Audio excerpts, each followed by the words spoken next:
What's going on, YouTube? All right, we're back for the final round of testing with the stock CYC controller. It's the 72 volt version.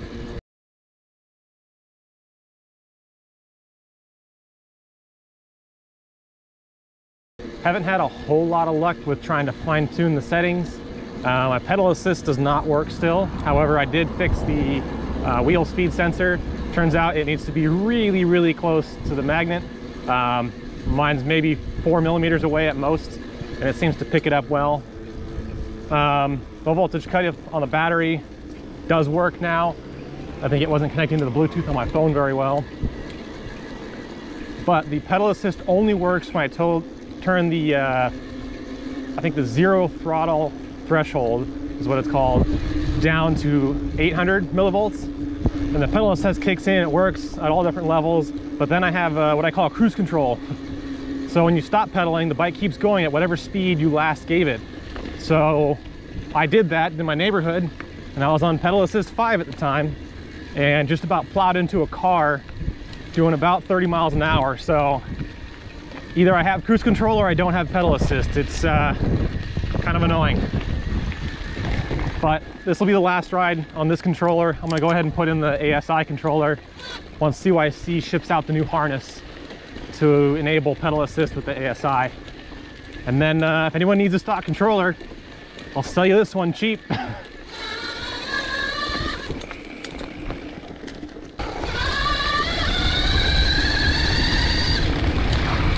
So the other thing that really is concerning about the jerky pedal assist and throttle is situations like this, where if I were to accidentally get a blip of throttle and go off that cliff, you're done. So I think anyone out there balancing between the stock controller or paying a little extra for ASI, it's not even a question, really. All right, so here's the first downhill. I did change over from tubes to tubeless tires with the Ghetto method, which is just Gorilla Tape around the rim and some Stan's no tubes sealant. Solve the problem of breaking off valve stems, which I did 3 times because of the power and braking hard from a fast pace. But tubeless, I can feel the difference in acceleration. It's actually noticeable. It's not significant, but it's noticeable. And now, no more flat tubes. It's also worth noting that the tires I used were not tubeless specific, nor was the rim. And it works fine. It took me all of 15 minutes to do. You just need a good air compressor to blow the tire onto the bead. Definitely worth doing.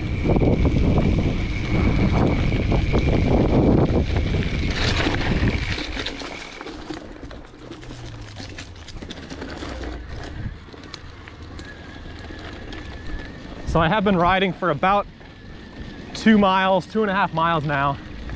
And this trail right here is 5 miles to the end, one way. And my battery life should be about 20 miles in theory. So let's find out.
All right, switch over to current mode here so you can kind of get an idea of what I'm doing. About 20 miles an hour, cruising is about 25 amps. Hopefully we can calculate some range after we get done riding.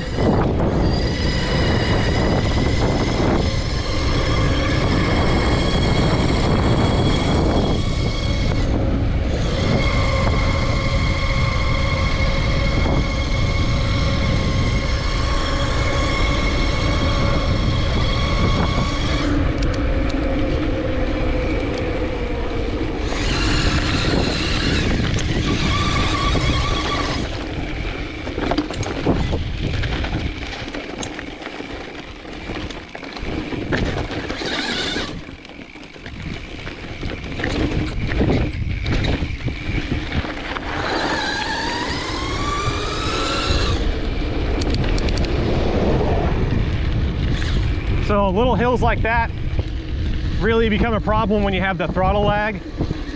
And when I did change the zero throttle threshold down to 800, 850 millivolts, the throttle lag was almost gone. It was very reasonable, but it's totally unsafe to have that cruise control feature I was talking about earlier.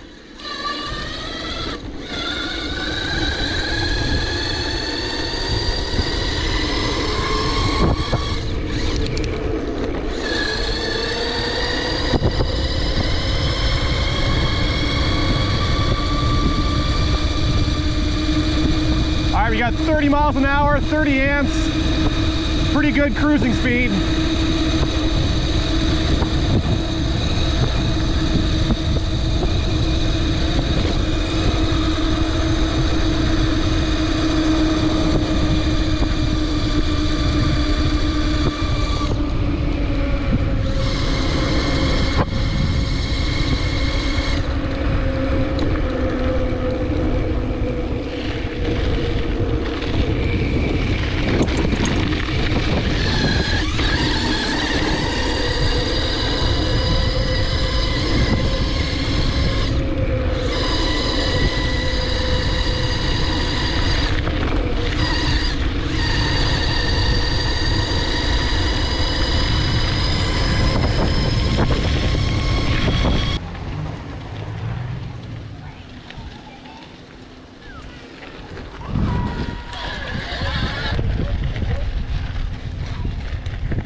All right, well, that was going to be 5 miles, but it looks like the gate is closed. Got to respect the fact that it's closed and can't go around it, even though you could definitely ride around that gate. But so far we're on 2.5 miles on the dirt. It's pretty good. The tire pressure is too high. I can tell you that now. It's really rough. And I see some of the sealant leaking out of my front tire, but that's the best part about the sealant is you lose a little air and it fixes itself.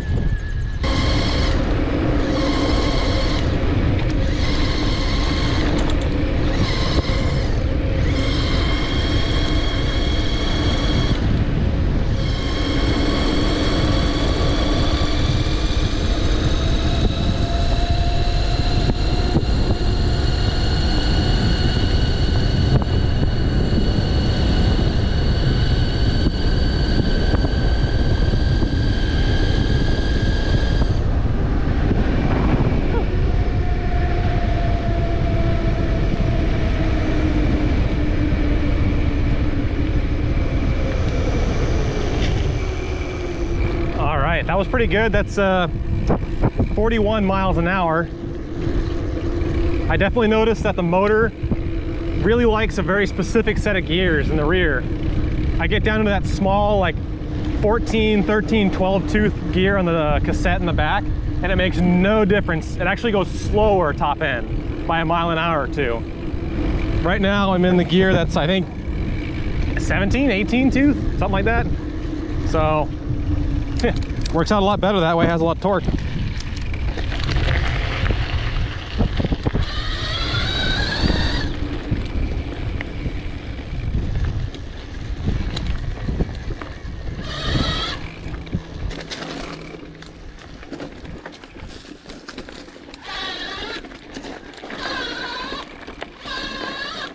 All right, the ultimate test here. This hill is unrideable with a regular bike.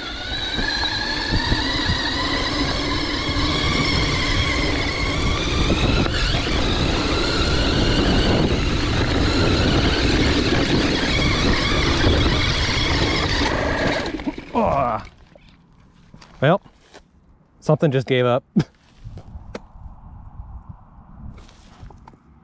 Ooh, controller is hot.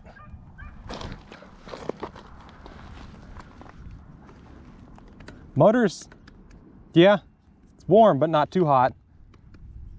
Controller is probably borderline too hot. But I think what happened there was it bogged down too much and the Hall sensors lost track of where the rotor was. And I could feel it struggling to keep going. So it was a good run. I think I would have made it a little farther if it was a less rocky hill. But let's head back down and make sure nothing actually broke.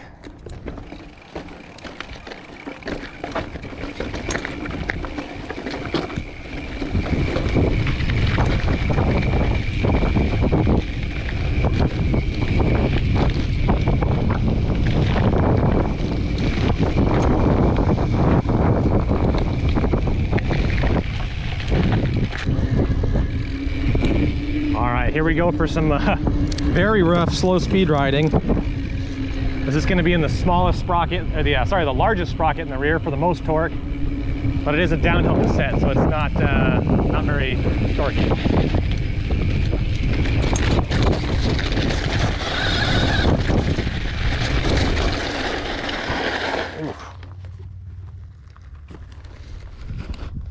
Losing sealant out of the front tire, but just means ride faster, right? Gotta get home quicker.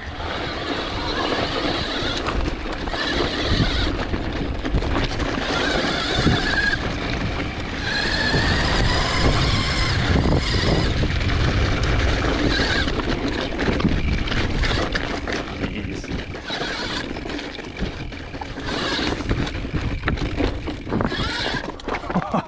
Yeah, this throttle lag's impossible in this slow speed stuff. This is ridiculous.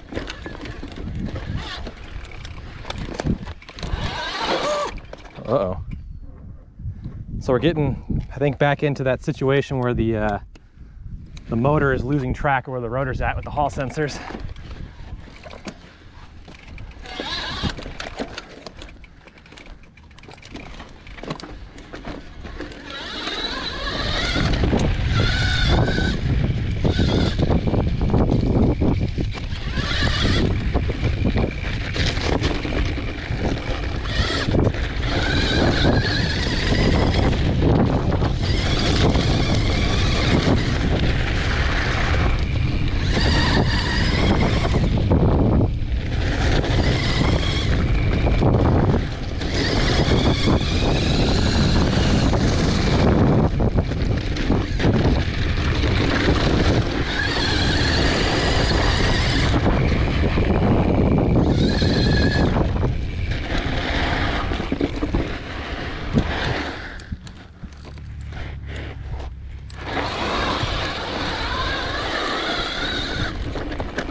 Well, I think we took the wrong way.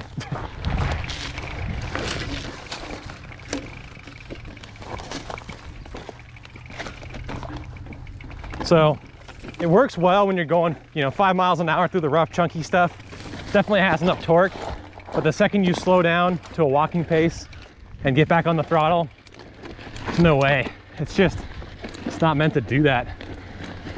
I think I could try the smaller sprockets, and that would help, but definitely not exactly comparable to one of those pedal assist, all mountain bikes from like Specialized or Giant. That has torque right off the bottom end, super smooth. But yeah, those also are 250 watts, so.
I could get this throttle lag fixed, this would be wheelies on demand for sure.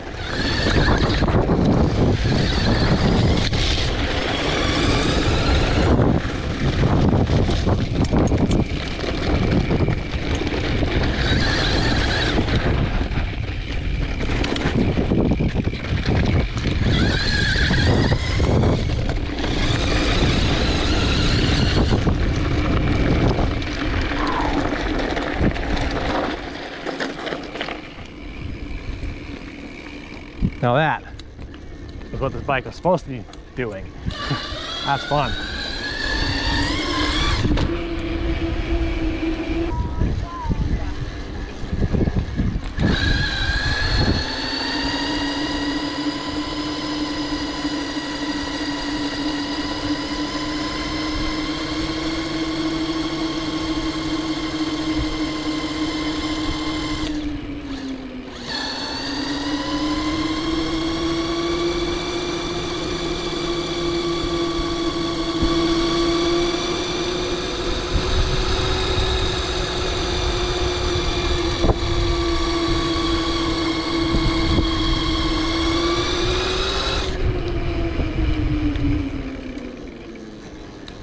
Very easy to get up these hills.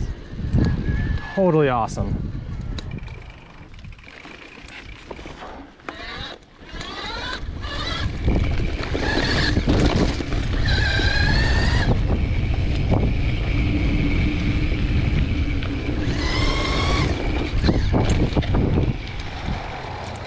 It's very difficult to jump this with the throttle. Been riding mountain bike my whole life, and these are tiny little jumps, but very difficult to keep control of.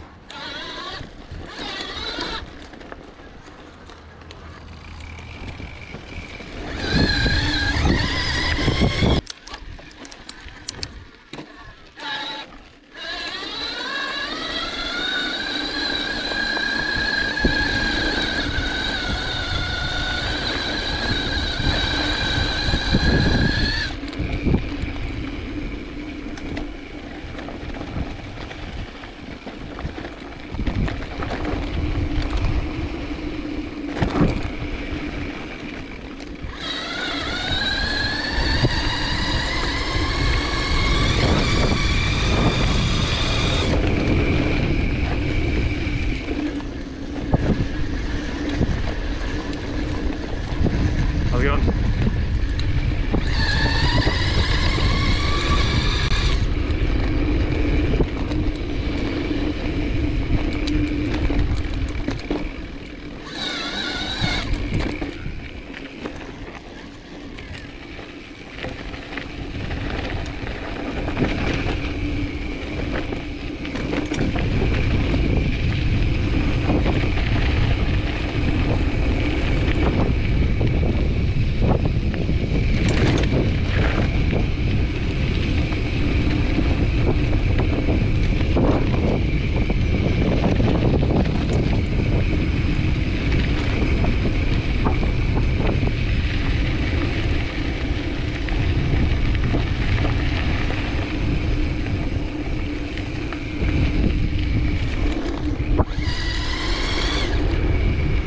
So as far as other people having a problem with the e-bike on the trails, I have not run into anybody yet that's had anything negative to say, but I've never used the motor to drive past anybody.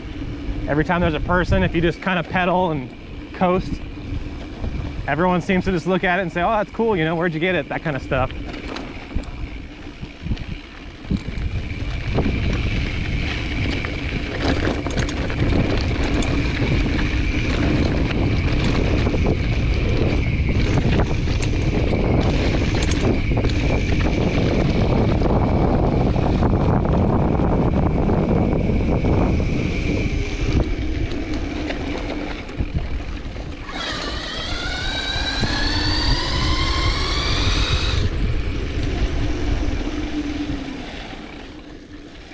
Gotta watch these corners, a lot of blind turns around here. We're about to go up a really big hill. Everyone comes hauling ass down here.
All right.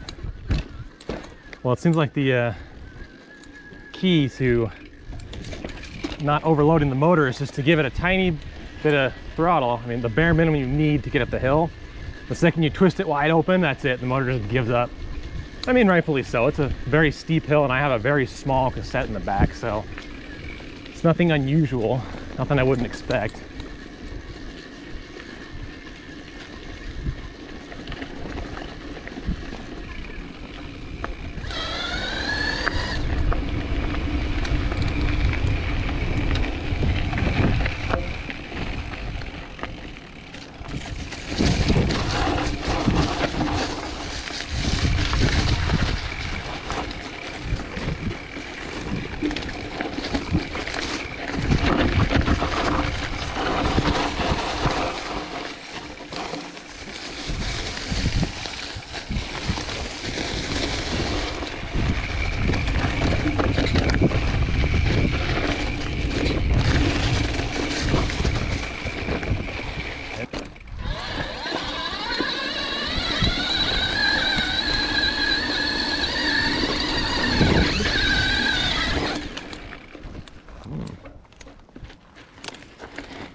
That's cool. Little plank ride back onto the trail.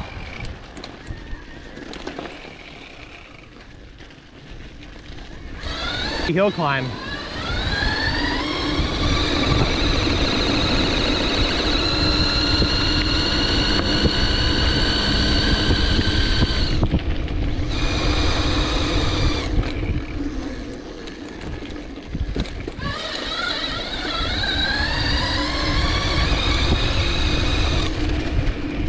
Yeah, it's fun.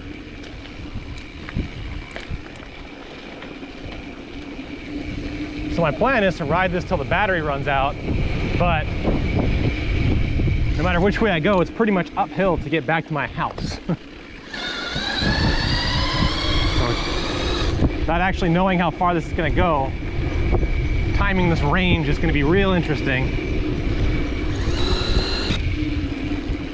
So I guess one thing to note, I can hear the chain tensioner starting to give up. Once it starts getting too slack, not enough tension on it, and the chain starts rubbing on the bolt before it,